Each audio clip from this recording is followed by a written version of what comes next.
Siya ay isang sikat na Filipino professional basketball player, na nakilala sa kanyang galing sa paglalaro sa hardcourt. Siya ay naging bahagi ng iba't ibang koponan sa PBA, o Philippine Basketball Association, na kinilala sa kanilang husay sa basketball. Kilala siya sa kanyang lakas sa depensa at husay sa pag-rebound. Sa kanyang ilang taon na karera sa PBA, napatunayan niya ang kanyang galing sa larangan ng basketball. Ito mga lods, ang magiging topic ko ngayon. Kung gusto nyo ng ganitong klaseng content, mangyaring pindutin lamang ang subscribe button, at i-click na rin ang notification bell, para lagi kayong updated sa mga susunod kong videos. Halika't, alamin natin ang kwento ng buhay, at naging sanhi ng kamatayan, ng isang magaling na manlalaro sa basketball. Pero bago ang lahat, ay isang maikling intro muna tayo.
Si Gilbert Domingo Bulawan, ay isang Filipino professional basketball player, na naglaro para sa Meralco Bolts, Barako Bull Energy Cola, at Blackwater Elite, ng Philippine Basketball Association o PBA. Siya ay na-draft ng 17th overall, sa 2011 PBA draft ng Alaska Aces.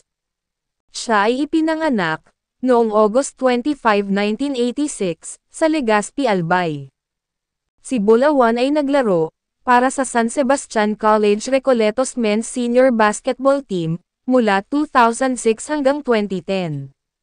Noong season 85, isa siya sa mga miyembro ng San Sebastian Stags na nanalo ng titulo laban sa noon ay 3-time defending champions, ang San Beda Red Lions, sa isang sweep na 2-0. Nang matapos na ni Bulawan ang kanyang college career, nagpa siyang mag-apply sa 2011 PBA draft. Sa draft, siya ay drafted 17th overall ng Aces, bago na i-trade sa Bolts.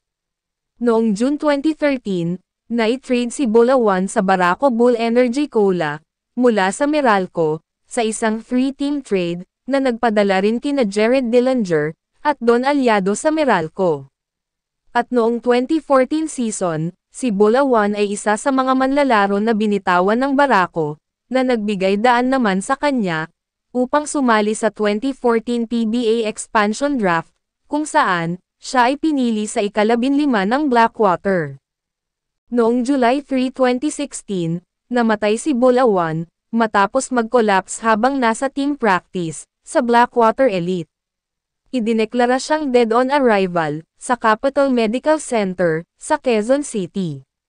Si Bulawan ang pinakabata, at pinakaunang aktibong manlalaro, na namatay sa PBA. Sinabi sa autopsy, na nagkaroon si Bulawan ng cardiomegaly, o lumalaki ang puso. May pambihirang kondisyon si Bulawan, ang atherosclerosis, na bihira lamang, kaya hindi na na-detect ng ECG tests at maraming team medical check, ang kanyang kalagayan. Ang atherosclerosis, ay isang pattern ng sakit, na arteriosclerosis, kung saan, ang pinakapader ng artery, o parte ng ugat, ay nagkakaroon ng mga abnormalidad, na tinatawag na mga sugat. Ang mga sugat na ito, ay maaaring humantong sa narrowing, o pagsisikip, dahil sa pag-build-up ng atheromatous plaque. Sa simula, ay karaniwang walang mga sintomas, ngunit kung ang mga ito ay lumalala, ang mga sintomas ay karaniwang nagsisimula sa middle age. Kapag malubha, maaaring magresulta ito sa coronary artery disease, stroke, peripheral artery disease, o problema sa bato, depende sa kung aling mga artery o ugat ang apektado. Humingi ng maliit na seremonya, ang Blackwater Elite owner, na si Dieseldo C sa PBA, sa unang laro nito sa 2016 Governors Cup, para sa pagre-retiro ng jersey ni Bulawan.